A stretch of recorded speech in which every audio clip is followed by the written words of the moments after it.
Hey peeps, so today we're going to talk about working with the Witch's Tarot by Burning Paper Hearts. I will have the link in the description box below if you don't have the deck but you would like to purchase it. It is an independently produced deck. It's an absolutely gorgeous deck. It does contain nudity, and I'm about to share that, so if that's something that you don't want to see, just going to give you a little disclaimer there. The cardstock is phenomenal. It's my favorite sort of cardstock, and it is a majors only deck. And some of you have said, well, Racine, I saw, you purchased the deck, you showed it on Instagram, it's been on YouTube, I really want to work with it, but I don't know how. It's a majors only deck. So I'm going to give you some ideas in this video for ways in which you can work with the deck so that it's not just like something in your collection that's just kind of sitting there taking up space and you're not able to actually use the deck. So, and I'm just going to show the backings. I think I already have a review or a reveal of this deck up on the channel. If I remember, I will put that in the description box below as well, that link. So I'm not going to like talk about the various qualities of the deck that I like. I feel like I've already expressed that in a few videos now. It's an amazing deck, and it's a very, if you're on the fence about getting, I think it's absolutely worth the money. It's beautiful, and it is, once you figure out how to work with it, it's a deck that I think you'll probably come back to again and again. So I definitely think that it's worth the investment.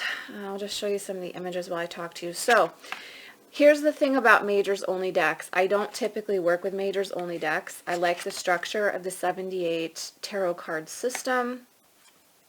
This is probably my favorite image in the deck. And I am a purist at heart when it comes to tarot, and so I do typically prefer the full structure of the tarot itself. This deck also has additional cards as well. And typically I wouldn't like that either. However, I freaking love this deck. So we're going to talk a little bit about how you can use those. So the additional cards are like waxing, waning, dark moon, I believe. And then there's also the maiden mother crone energy. So it's really a sacred feminine centric deck. And it's very moody and beautiful. Oh, I don't know. This one might be a tie for my favorite image. I love that image too. It's tricky. So here's how you can look at working with this deck. When you are approaching the deck, you're working with it from a majors structure. So when we look at tarot as a whole, and when I teach tarot students, we're looking at the majors as the roots of the tree. They are the core archetypes through which we explore in our daily journey of the minor cards how that impacts our day-to-day life. So we're looking at the majors as like the big myths that we're interacting with on the Fool's Journey, to quote Joseph Campbell, and also to reference the Fool card in tarot itself. So you can look at the Witch's Tarot as a deck that you work with for big picture things, and that's typically how I work with the Witch's Tarot. I will draw soul journey questions for clients or myself from this deck. I will draw overarching themes, so maybe like the year's theme I will draw from the Witch's Tarot, or the theme of a current Sabbat or Espit that I'm moving through. I will draw from this deck to inform me of the larger scale myth or story that I'm walking with at any given time. So you can use the deck for those big picture type of readings. Now that means that you won't be using it every day, but it is going to impact, larger structures as you're moving throughout your life. So it's a card that, maybe you've drawn a yearly card and you leave that card out on the altar for the year, or you're drawing a card for the Sabbat or an Espit, and so you leave that card out on the altar to go from Sabbat to Sabbat, or from one cycle of the moon to the next that feels appropriate for you. Those are ways that you can use the Witch's Tarot and get those kind of big picture ideas. When you're wanting information into your soul's journey or evolution, you can draw a card from this deck to have a deeper understanding of the primary archetype or myth that you're interacting with in regards to your soul's growth at this time. So that can be a single card draw where you're asking for information into your soul's growth at this time. What is it that you need to know? What's coming up? What's underneath the surface, etc. So this deck can serve that purpose very well. If you're wanting to understand your spiritual journey, this is a great deck to use to get those kind of really big picture ideas about your path at this time, the direction it's headed into, what you're exploring, what you may continue to explore or open up to exploring more on your path. This is a wonderful deck for that as well. It's also a great deck for any type of magical working in which you want to bring something in or remove something. You can use the imagery of a specific card or the story told by a specific card to help craft, set, and amplify intention. This is a great deck to do that with as well. That can be as simple as drawing from the deck while you hold the intention of what you want to bring in or release, or actually going through and choosing the imagery or the card meaning that you feel like speaks most to either what you want to bring in or let go of. And then using that in a ritual working of your choice or just having it out on the altar to meditate with. This is a great deck for that as well. Another thing this deck is good for is journeying. So drawing a card or choosing a card from the deck and then taking a meditative journey with the card imagery to walk you through understanding the card itself better, or perhaps understanding yourself better in relation to the energy of, let's say, the Judgment card or the Devil. So those types of meditative journeyings are wonderful exercises to do with this deck. As you all know, if you've been with me for a little while on this channel, I'm a huge proponent for, and I speak very highly of, meditatively journeying with your cards, with the individual cards in any given deck. It's a very powerful exercise. It helps to fine-tune and hone your intuition, and it also helps you to create a relationship with the deck itself as well, and start to understand the voice of tarot and how it works with you. So this is a wonderful deck for that option as well. The other thing I found it to be great for is daily draws. Again, you guys know I'm always talking about the importance of daily draws and journaling, especially if you're new to your journey with tarot itself or new to an alternative spiritual path. And you can use this deck really beautifully for daily draws with the understanding that you're working with the major themes. So, you know, you might draw the Wheel of Fortune and some amazing thing might not happen. That doesn't mean that you didn't walk with the Wheel of Fortune card that day.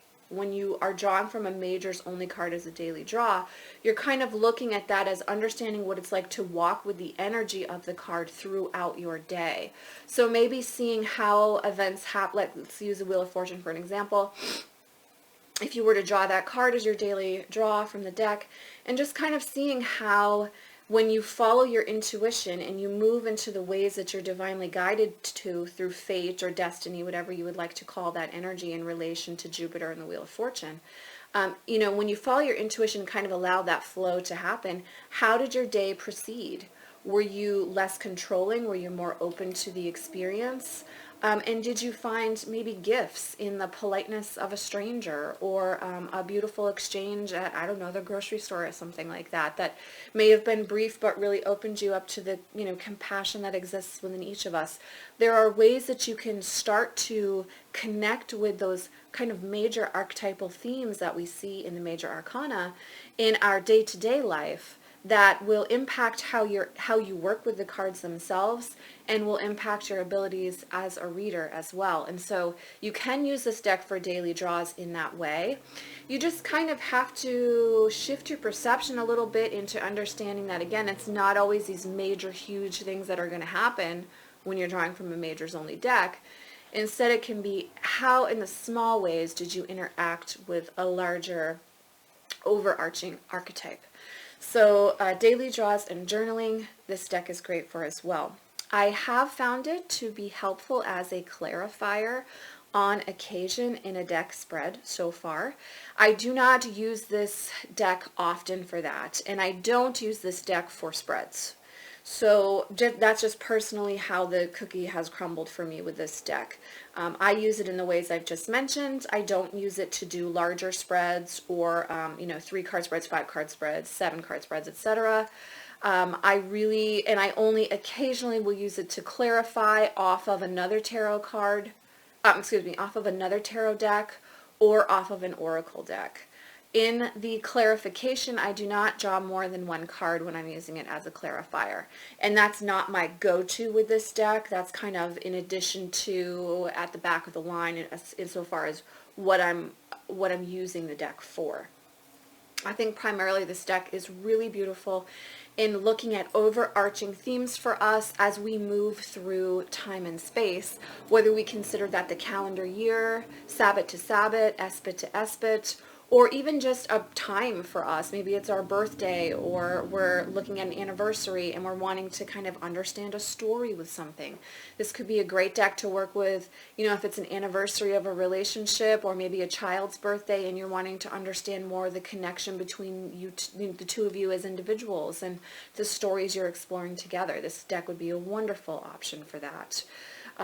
As I also said, it's beautiful to be displayed out on the altar because the photography is so gorgeous. There's only 1 card I don't like in this deck, and that's the Fool. And it's more just, I understand what the artist was going for, but the fact that there's 1 male in the deck is a little bit disconcerting because you get into this flow with the sacred feminine with it. But I digress. It's beautiful to have, to use on your altar just to get a chance to look at and connect with the photography, which is just stunning. And as I said, the feel of this deck is just luxurious and decadent. The card backings are gorgeous.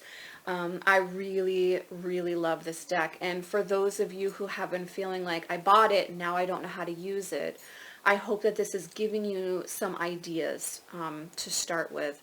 And as I said, looking at those kind of big picture things, and then, where's my soul on my journey? What is my purpose at this time? Those kind of questions, and then drawing just 1 card and letting the major energy of that Arcana card speak to you in regards to that can be very fulfilling, very powerful from the deck itself. I would just say to you, just approach it a little bit differently. It's not a Rider-Waite-Smith, just slam out a reading about a question you have in regards to career, relationship, family life, whatever maybe that you typically go to your cards to have a deeper understanding of a current experience for yourself. I would also say you may enjoy working with this deck in regards to shadow work as well. And again, I would add, I wouldn't go card pull crazy with that. I would pull 1 to 3 cards tops in regards to understanding the shadow work that you're currently stepping into and how to do that dance with the shadow side while still balancing your need to also come back into reality and day-to-day life experience. So I hope that that's helped those of you who are feeling a little maybe anxious about how to work with the deck, because it is one that does deserve to be worked with. In my experience, she is talkative in her own way. Now, she's not like Dreamkeeper's Tarot talkative. For me, in regards to like really chatty and wants to work with everybody, she really just shows up for the big picture stuff, like soul purpose things or yearly outlook readings, or for clients who get a reading every 3 months or every month. She's that girl. She's going to show up for that, and she'll have a lot to say about that in regards to very specific themes that the client or querent is currently exploring on their life journey. But she's not necessarily going to show up for a what's happening in my love life spread, if that makes sense. And I really appreciate that about her. I think as you grow in your work with tarot, and especially if you're a reader and you're using decks every day like I do.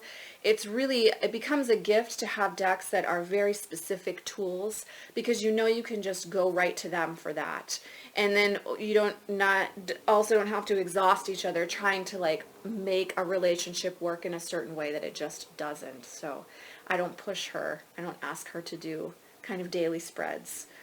But I do enjoy meditative daily draws and journaling personally with her for myself. So I have rambled enough. Hopefully this gives you some idea of how to work with the deck if you've been struggling. And if you're on the fence with purchasing it for it being majors only, as I said, this is the first majors only deck I've bought where I've actually kept the deck and I haven't gifted it. And it's the first one where I haven't been disappointed in it. As I said, I'm typically a pretty purist reader when it comes to the 78 cards in tarot and really holding to that structure, because I think it's a structure that's stuck around for a reason. But in this case, I do enjoy the setup, the dynamic, and the purpose that I found in working with the deck. So I hope you're all doing well. I am sending you, as always, much love, many blessings, and I will see you in the next video. Bye.